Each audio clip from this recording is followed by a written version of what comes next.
은혜는 위에서 아래로 흐르는 것이다 그랬습니다. 그죠? 하나님은 우리에게 하나님 없는 세상을 꿈꾸던 잘못을 용서해 주셨습니다.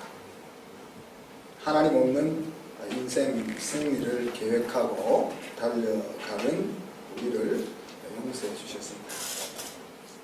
그리고 하나님께서는 끊임없이 우리들에게 은혜를 위에서 아래로 흘려 보내주고 계십니다. 그런데 어떤 사람이 그 은혜를 알고 그 은혜 가운데 살아간다고 했죠? 지난주 말씀을 보면 하나님을 경외하는 사람, 하나님을 경외하는 사람, 그리고 그 하나님을 경외하는 사람은 하나님의 자식을 사랑하고 긍휼히 여기는 그 아버지로서의 하나님을 만나며 살아갈 수 있다라고 말씀하셨습니다. 그리고 이제 여러분들이 그런 자리에 이르도록 돕는 것이 우리 교역자들이 하는 일이라 그렇게 볼 수 있죠. 오늘 본문은 하나님의 나라는 왜 은혜가 지배하는 세상인가 하는 주제입니다. 천국은 포도원 일꾼을 부르기 위하여 이른 아침에 나간 장터에 나간 집주인과 같다 그렇게 말씀하죠. 천국이 집주인은 아니잖아요. 천국 이퀄 집주인은 아니니까 이 말씀은 집주인이 일꾼을 부르고 임금을 지불했던 그 원리가 작용하는 곳이 천국이다. 그런 의미입니다. 여러분은 천국을 어떤 곳으로 알고 있습니까?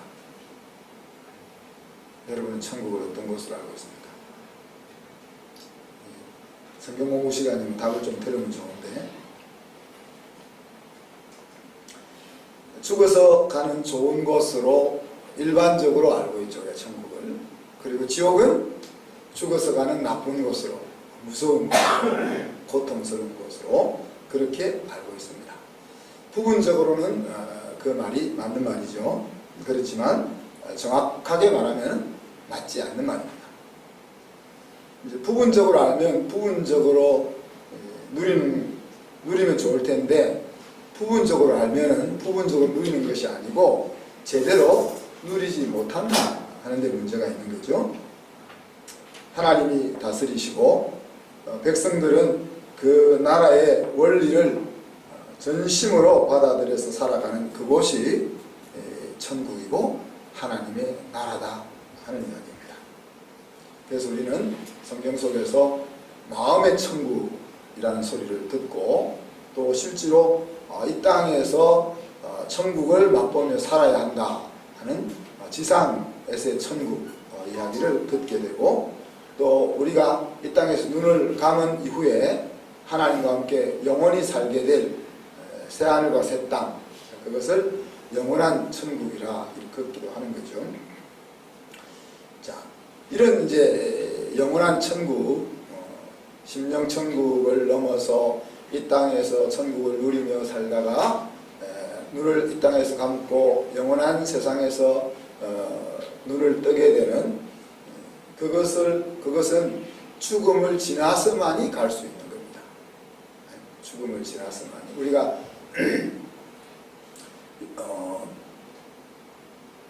에녹이나 엘리야 같은 사람이 아닌 이상 누구도 죽음을 지나지 않고 그 천국에 갈 수 있는 사람은 아무도 없는 거죠.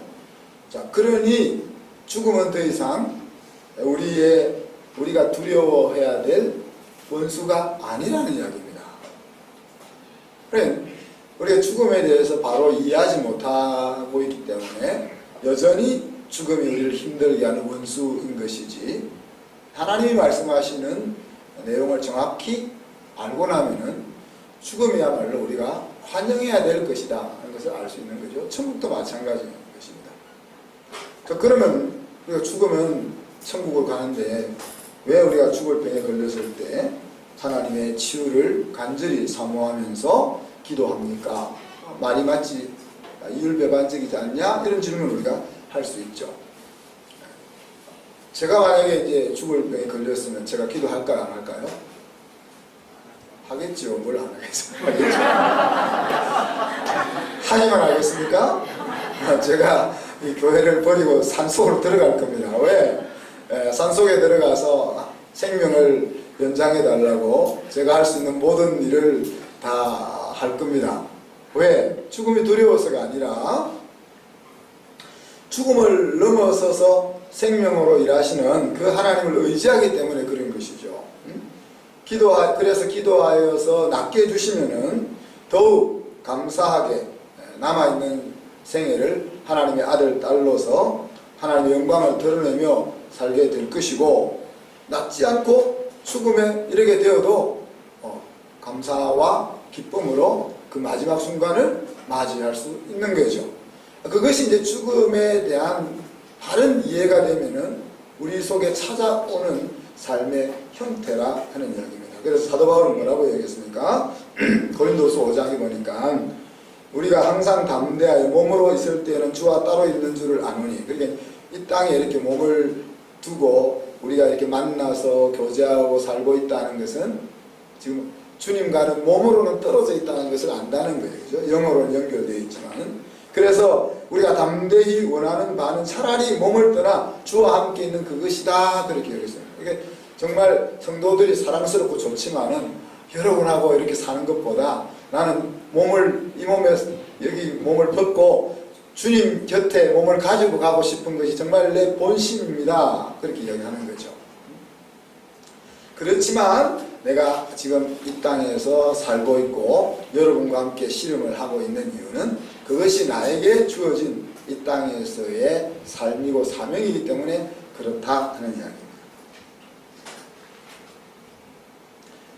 하나님께서 성도들이 은혜의 복음을 만나서 복음의 능력으로 살아갈 수 있는 사명을 바울에게 주셨기 때문에 그 삶을 살아가는 것이 나의 인생이다, 그렇게 고백하고 있는 거죠.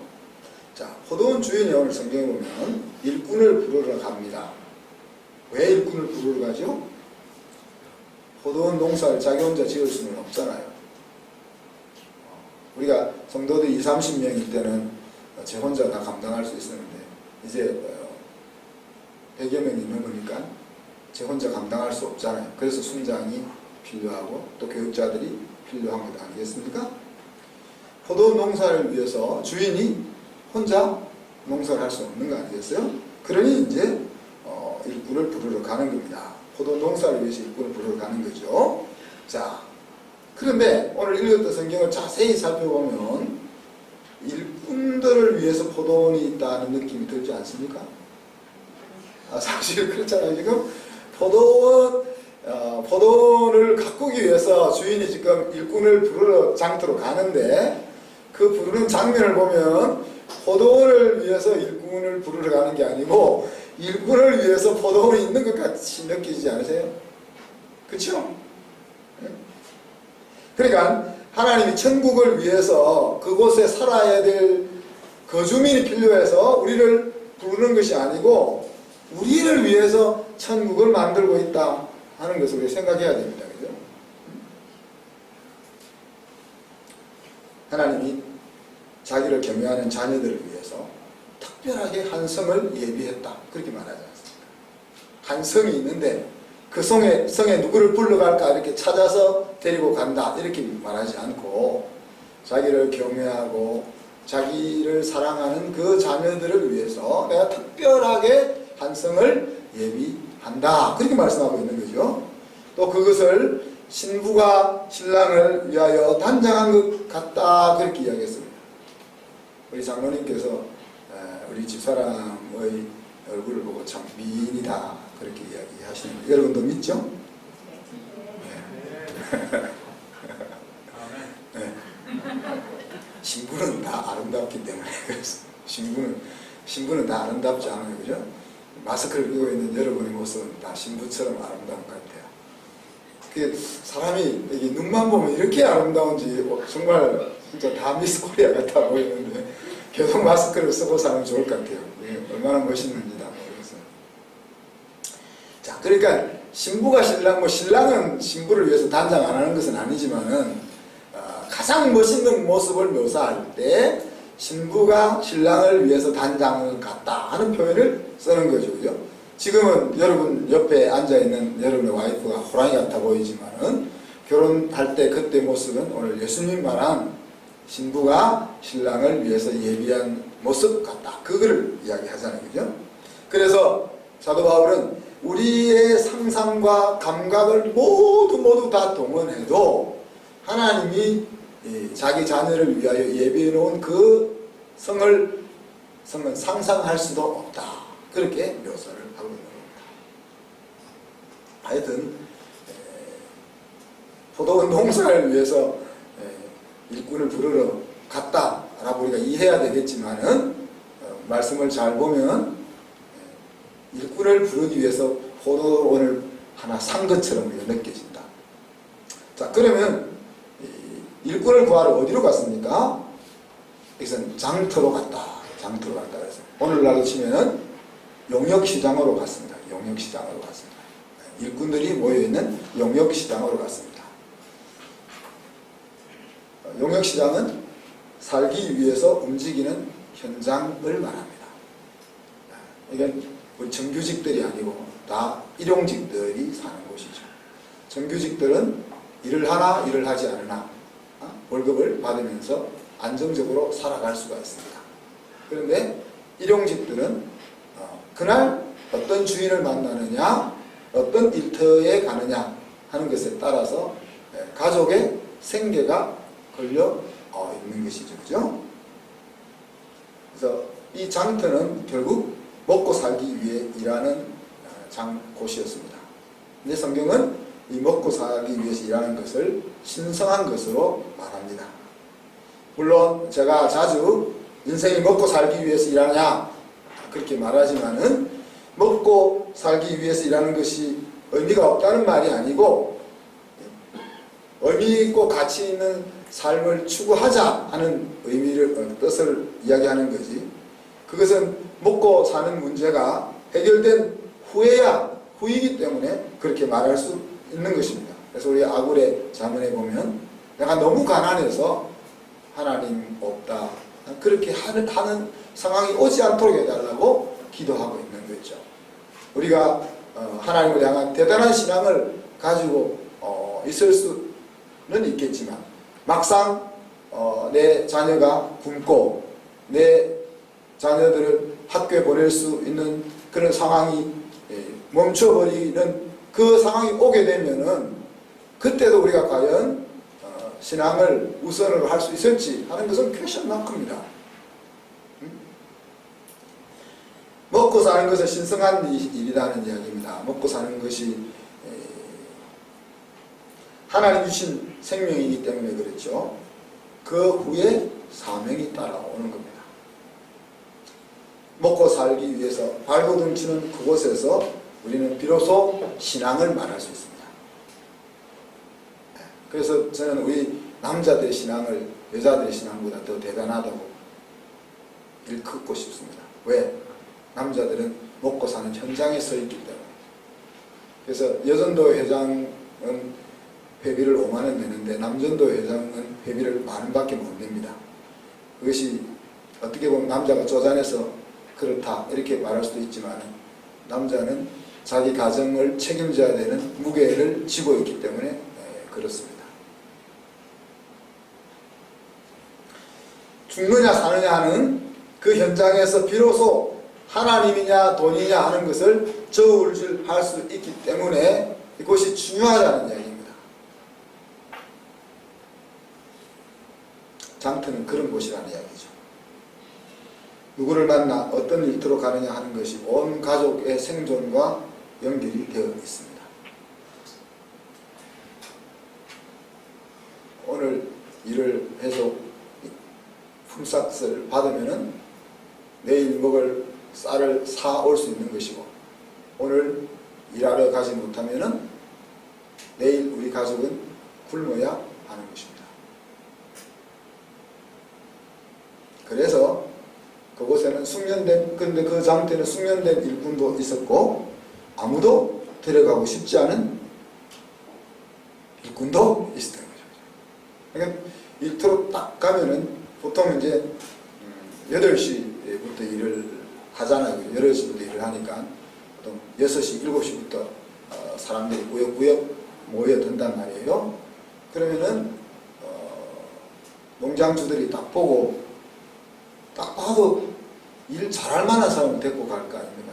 우리 정식 형제 같은 사람 딱 데리고 갈 거 아니에요. 네, 후자는 제가 지적을 안 하겠습니다. 상처받을 수 있기 때문에. 정식 형제 같은 사람은 먼저 딱 데리고 갈 거잖아요. 그죠? 그리고 점심때가 돼도 안 데리고 갈 사람들도 있잖아요. 전 데리고 가봤자 밥만 축내고 그냥 일만 저지를 것 같은 사람은 안 데리고 갈 거 아니에요. 여러분이 주인이라도, 여러분 주인이라도.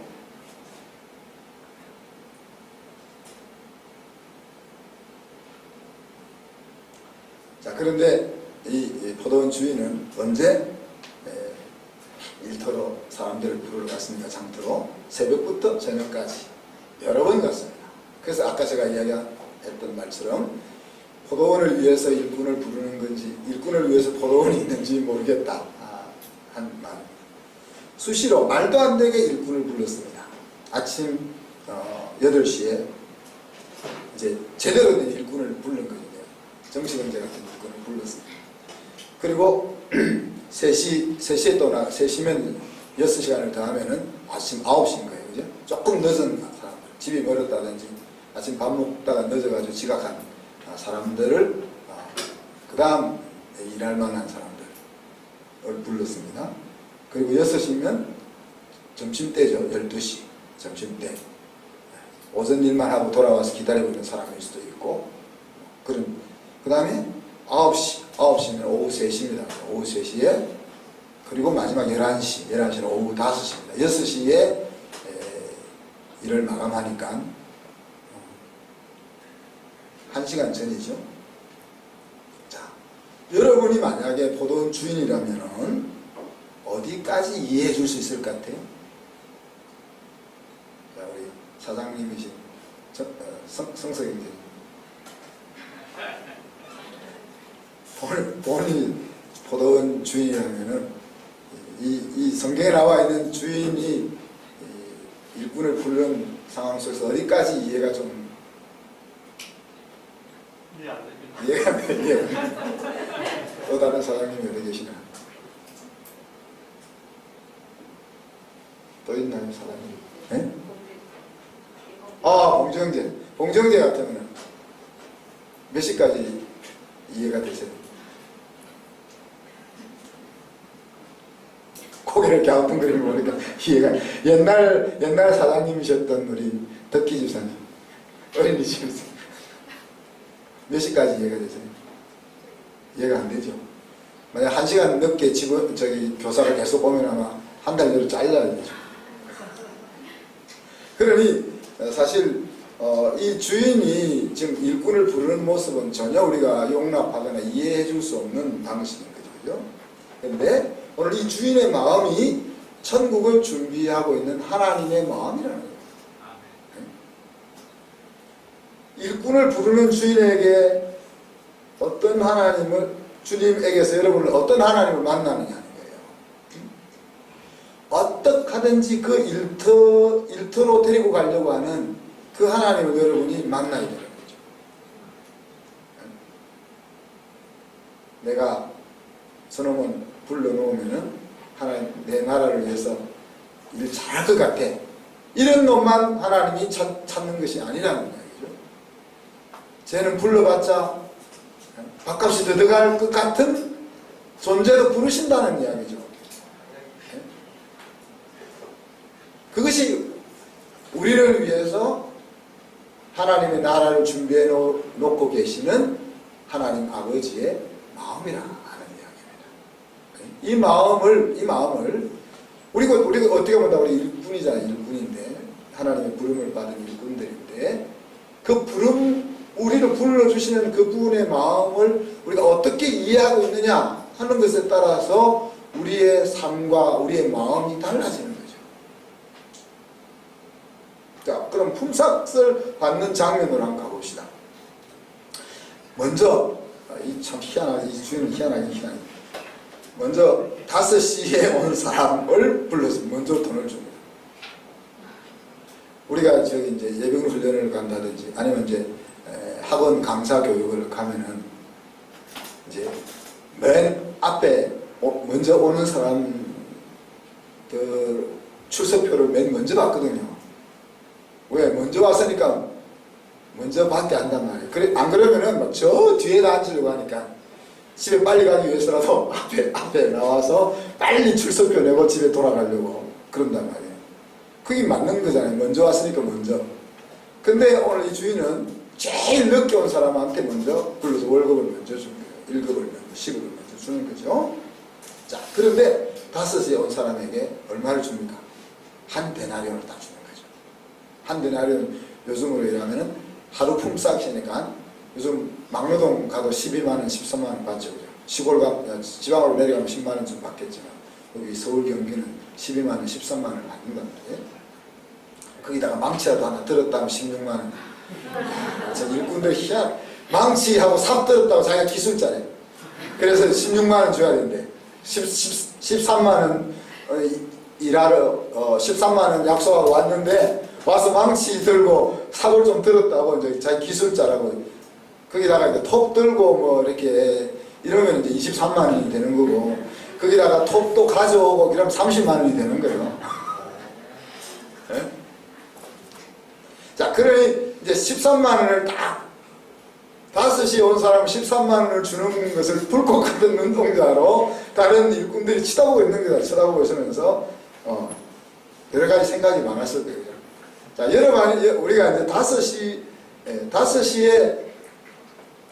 여러분이 5시에 온 일꾼이었는데 13만원 딱 받았다. 그러면 기분이 어떻겠어요? 뭐, 그 기분은 아마 찢어질 것 같았을 거예요. 뭐 가족들이 생각났을 거 아니에요. 오늘 5시 일하러 갈 때는 무슨 생각을 했겠어요? 잘 받으면 15,000원. 반올림하면 2만원. 이렇게 생각하고 갔을 거 아니에요. 갔을 거 아니에요. 그거라도 야 쌀은 못 사도 빵이라도 사가 가지. 이런 생각을 가지고 있었는데 13만원을 딱 주니까 이 마음이 얼마나 즐겁고 기쁘겠어요. 그런데 옆에 있던 불꽃 같은 눈동자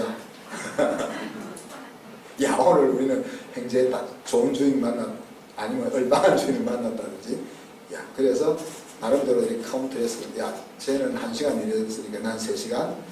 그러면 잘 주면 3대나면 못 줘도 2대나리온 주겠지. 뭐 이런 식으로 생각했을 거 아니에요. 나름대로. 뭐 어떻게 상상했는지는 모르지만 나름 생각을 했을 겁니다. 그런데 주인은 그 다음 사람들을 다 불러가지고 똑같이 13만원씩 주는 거잖아요.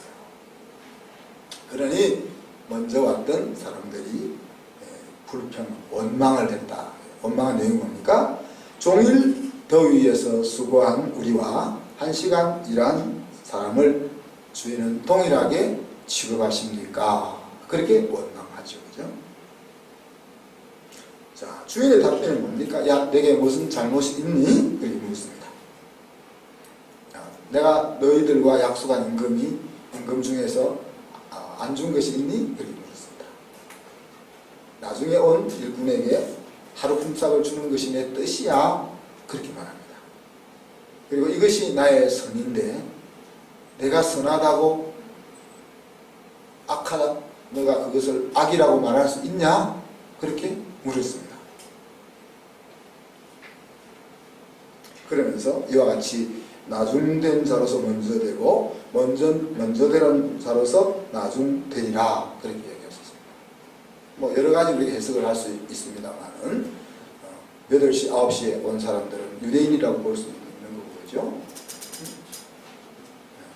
뭐 12시나 3시에 온 사람들은 사마리아인이라고 볼 수 있는 거고 5시에 온 사람들은 완전 이방인이라 그렇게도 이제 볼 수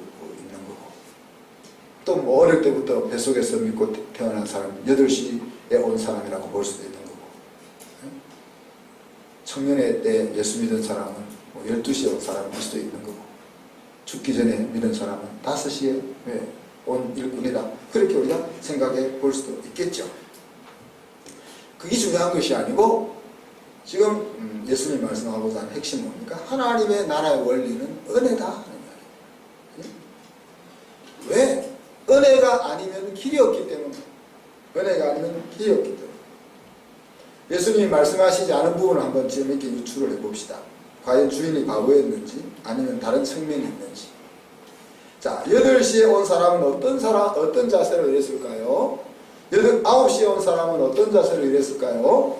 5시에 온 사람은 어떤 자세로 일했을까요?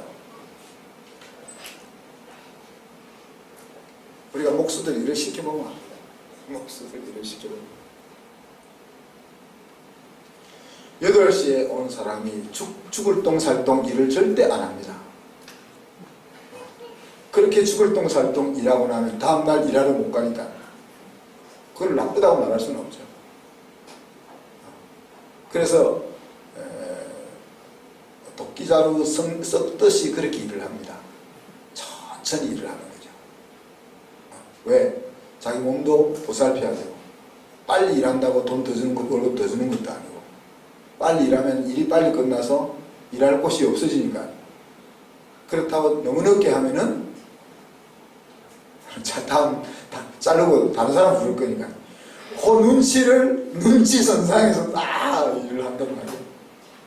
제가 훈련소 가서 이제 조각을 해주면서 3주를 보낸 4주를 훈련 안 받고 보낸 것처럼 그렇잖아요. 어리석지 않으면 빨리 끝나면 훈련 받으러 가야 되는데 그걸 빨리 끝내겠어요? 너무 늦게 하면은 중대장이 야단칠 건데 또 너무 늦게 하겠어요?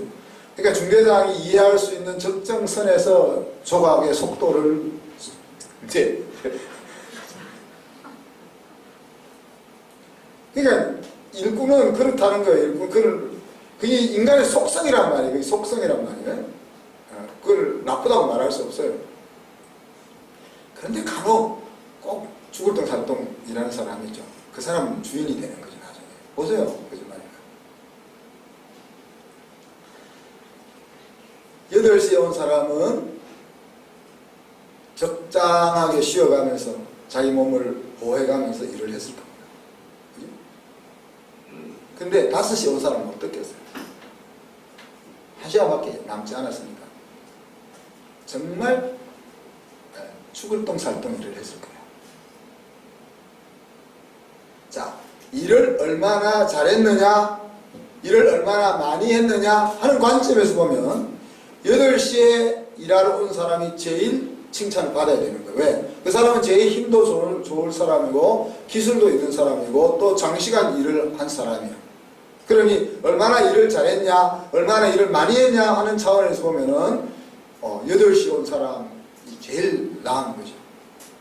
그러나 그 일한 자세로 보자면은 사실 5시에 온 사람이 제일 확실하게 칭찬받을 사람이라는 거예요. 하나님의 나라는 그런 거다. 우리가 무엇을 어떻게 예수님이 그렇게 이야기하잖아요. 바울이 그렇게 이야기하잖아요. 우리가 이루어 놓은 것 가지고 자랑할 것 하나 없다. 왜? 그 모든 것이 하나님이 주신 것 가지고 한 것이기 때문에. 그러니 우리가 자랑할 것 있다면 하나님 앞에서 어떤 태도와 어떤 자세로 살고 임했냐 하는 것만 자랑할 수 있는 거예요.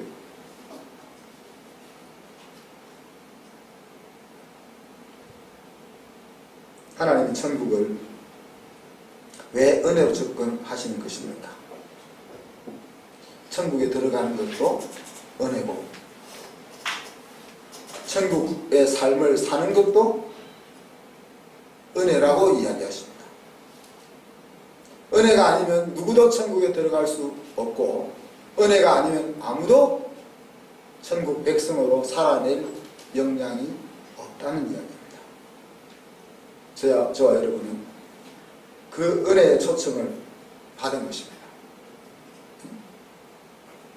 그리고 우리 모두는 그 길을 함께 걸어가고 있는 것입니다. 제가 여러분에게 축복하는 것은 5시에 부름받은 사람처럼 살기를 축복합니다. 말씀을 마무리합니다. 코로나19로 모든 백성들이 힘든 상황 속에 살고 있습니다. 어떻게 보면 사람의 힘으로 극복될 상황을 지났다, 그렇게 볼 수 있는 거죠. 외부로부터 확진자 유입을 막지 않고 누가 확진자인지 온전하게 밝혀낼 수 없는 상황 속에서 조심만 한다고 해결될 수 있는 상황은 지나갔다는 이야기입니다.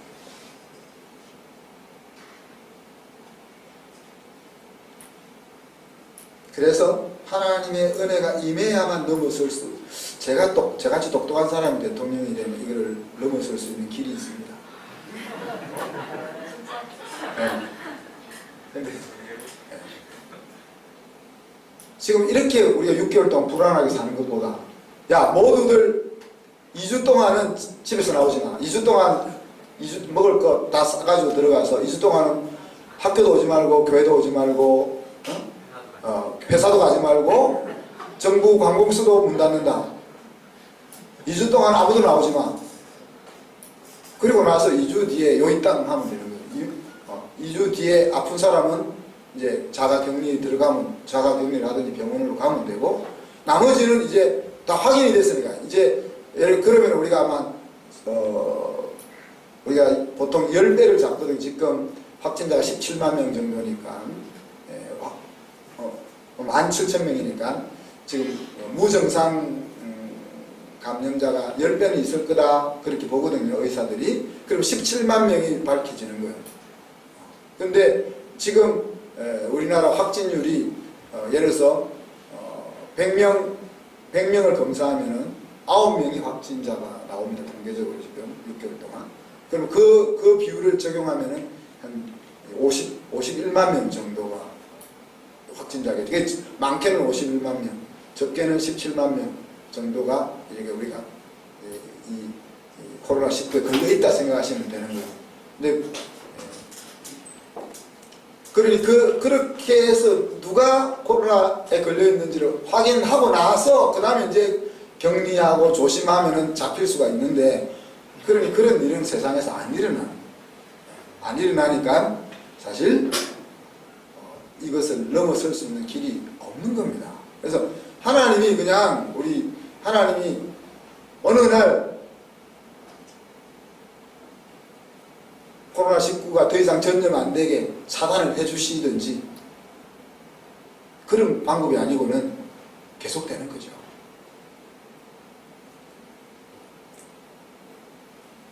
근데 사실은 별로 이제 겁내지 않아도 된다는 내용을 제가 오늘 미국 의사협회 그 영상을 한번 올려놨는데 한번 보십시오. 보시면은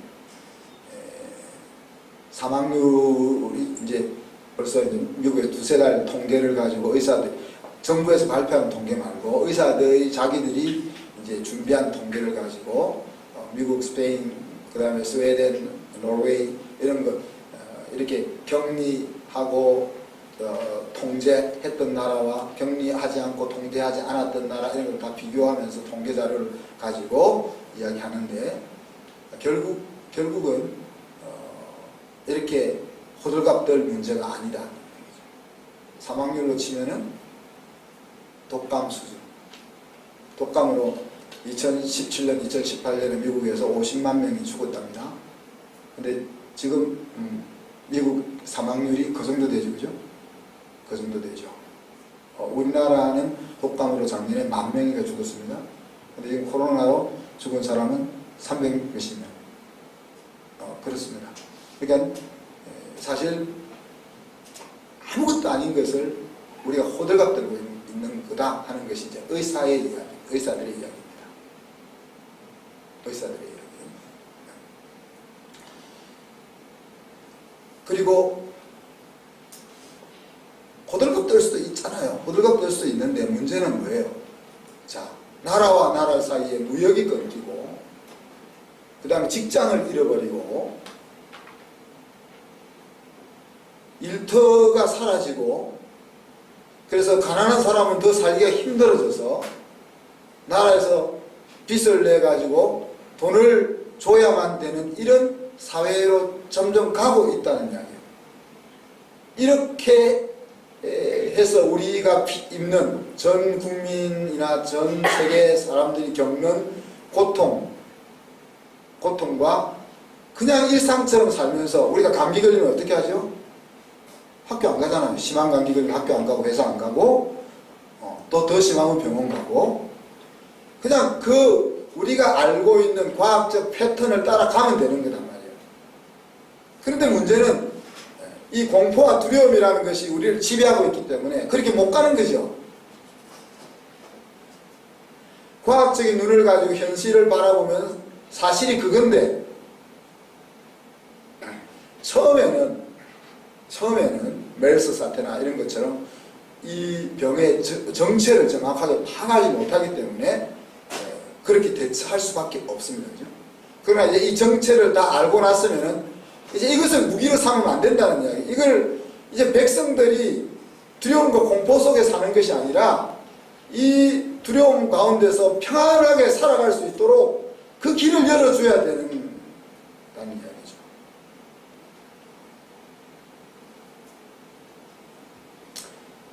뭐 제가 외쳐본들 무슨 의미가 있겠습니까? 근데 문제의 답은 의외로 우리 안에 있습니다. 서로에 대한 신뢰와 배려, 그죠? 나가 위험한 곳에 안 가면 되잖아요. 그죠? 내가 위험한 곳에 가고 싶어도 여기 있는 내 형제들 생각해가지고 우리 성도들 생각해가지고 그 배려 안 가면 되잖아요. 그죠? 그리고 철저한 자기 관리. 요즘 여러분 감기 아무도 안 하잖아요. 얼마나 관리를 잘 하시면. 그 초창기에 이 코로나19가 났을 초창기에 병원들이 굉장히 힘들었습니다. 환자가 없으니까. 자, 더 중요한 문제는 코로나19로 인해서 우리가 고통을 받고 있지만 치사율은 독감 수준인데 사실 암이나 기저질환으로 인해서 병원 치료를 정말 받아야 될 사람들이 병원을 못 오는 거죠. 왜? 온 세계가 코로나19에만 집중을 해가 있기 때문에 이것보다 더 중병, 더 많은 치료와 더 많은 관리가 필요한 그곳에 사람들이 오지 않으니까 사실 인류의 복지 차원에서 보면은 각 나라 정부들이 취하고 있는 행태들은 나라의 안녕을 해치는 행동을 하고 있다. 그리고 하나님의 품을 의지하는 믿음만 있으면 되는 거야. 독감과 같은 질병에 온 인류가 두려움에 쌓여 삶을 던져버리고 있는 것이 오늘날의 현실입니다. 그러면 앞으로 이 상황이 이제 올해 말 계속 갈 겁니다. 실업과 경제적 궁핍이 더 심해지면은 감당할 수 없는 날이 올 겁니다. 그렇지 않습니까? 직장을 다 잃어버리고 재정적으로 살아가기 힘든 상황이 오면은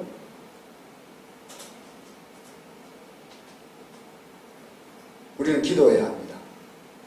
문제를 보지 말고 사실을 볼 수 있는 눈을 달라고 기도해야 됩니다. 지금 눈앞에 떨어진 문제는 코로나19로 인한 공포와 두려움입니다. 그러나 사실로 들어가 보면 이것은 두려워해야 될 것이 아니라는 이야기죠. 다 함께 일상을 살아갈 수 있는 믿음을 달라고 우리가 기도해야 됩니다. 그리고 백성들을 바르게 이끌고 갈 수 있는 지도자를 달라고, 지도자가 되게 해달라고 우리가 기도해야 됩니다.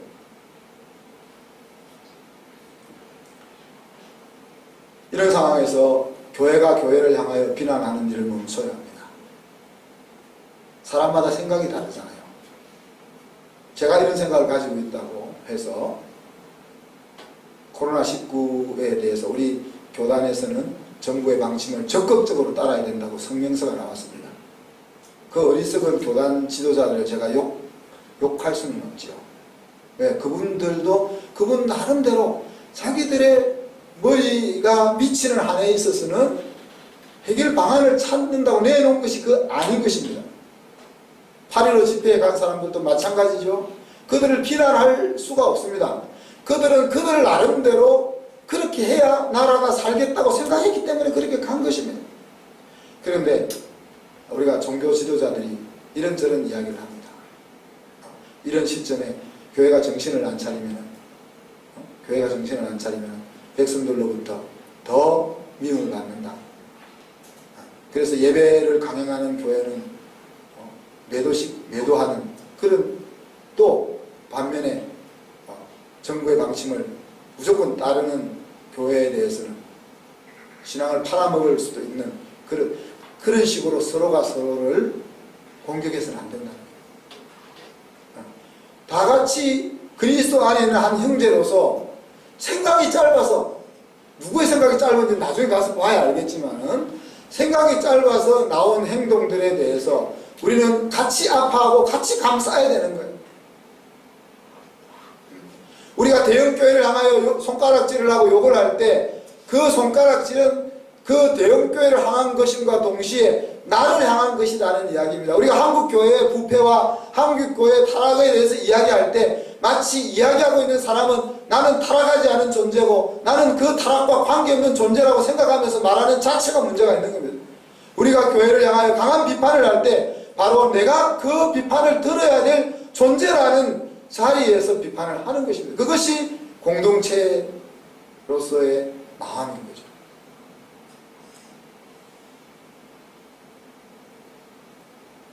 큰 교회가 제대로 가지 못하고 우리 교회가 바른 길로 가기 위해서 애쓰고 외친다고 해서 하나님의 교회가 바르게 되는 것입니다.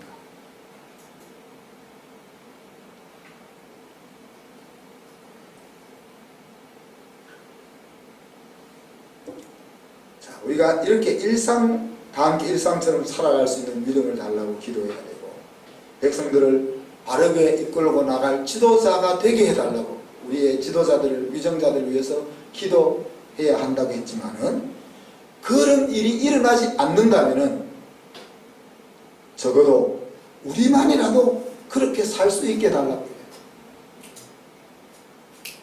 우리의 기도를 들으셔서 하나님이 세상을 지혜롭게 만드시고 하나님께서 세상 지도자들을 지혜롭게 만들어서 이 위기를 극복할 수 있게 해주시면 더 좋겠지만, 그런 일이 일어나지 않는다면 우리만이라도 다른 길을 걸어갈 수 있도록 우리는 기도해야 합니다.